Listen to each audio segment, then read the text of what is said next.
Castlevania Portrait of Ruin for the Nintendo DS is yet another game that features two main characters, but unlike the other Castlevania games, this time around both characters are bringing the fight to the vampire together. Meet Jonathan Norris and Charlotte Orlean. And no, there is no glitch in this game, both main characters can be played at the same time, and you will have to alternate between the two to progress through the game.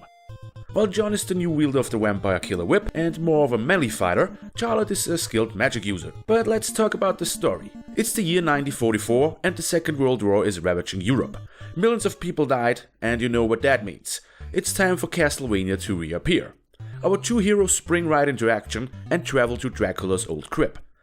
Shortly after arriving there, they are met by the monk Vincent Dorin and the mysterious ghost Wind. Yeah, that really is his name. While Vincent acts as a merchant, Wind is providing quests and useful information for our heroes. It is Wind who tells the two that the castle was raised by a vampire called Browner. But Browner and his two vampire daughters Loretta and Stella don't want to resurrect Dracula. No, they just want to use his magic to destroy all of mankind. I'm sure this is going to work out well. And did I mention that Browner is a skilled artist?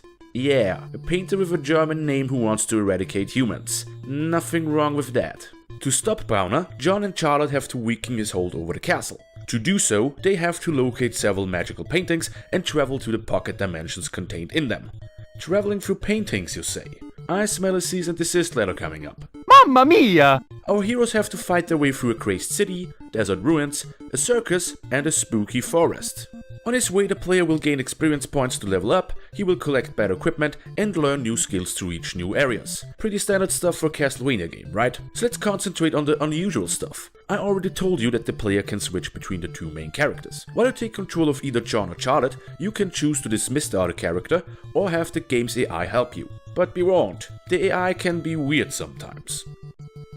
Also, one of my favorite features is making a return. Yeah, flip that whip, baby. And if you want to get the full experience, you can also engage in the various side quests. Here, for example, I'm told by Wind to go to town to beat the meat. Yeah, I know what I said. What I love about this game is that it returns to the more classical monster movie style of its bosses. We meet our old friend the Mummy, Mr. Werewolf, this ball made of corpses, and Frankenstein's monster. And would you believe it? The evil froggies are making a return too. Alright, I guess it's time for yet another spoiler warning, since we're going to talk about the endgame. We learn during our adventure that Wind is actually the ghost of our old friend Eric Lacarte. He was killed by Browner while trying to save his daughters, Stella and Loretta. Browner kidnapped them to turn them into vampires and brainwash them. You can now decide to save the two.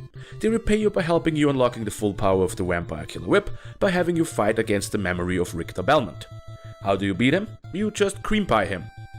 Defeating Browner doesn't end the game though. Dracula is resurrected once again, and our old nemesis, the grim fucking Reaper, shows up to combine his force with Dracula's.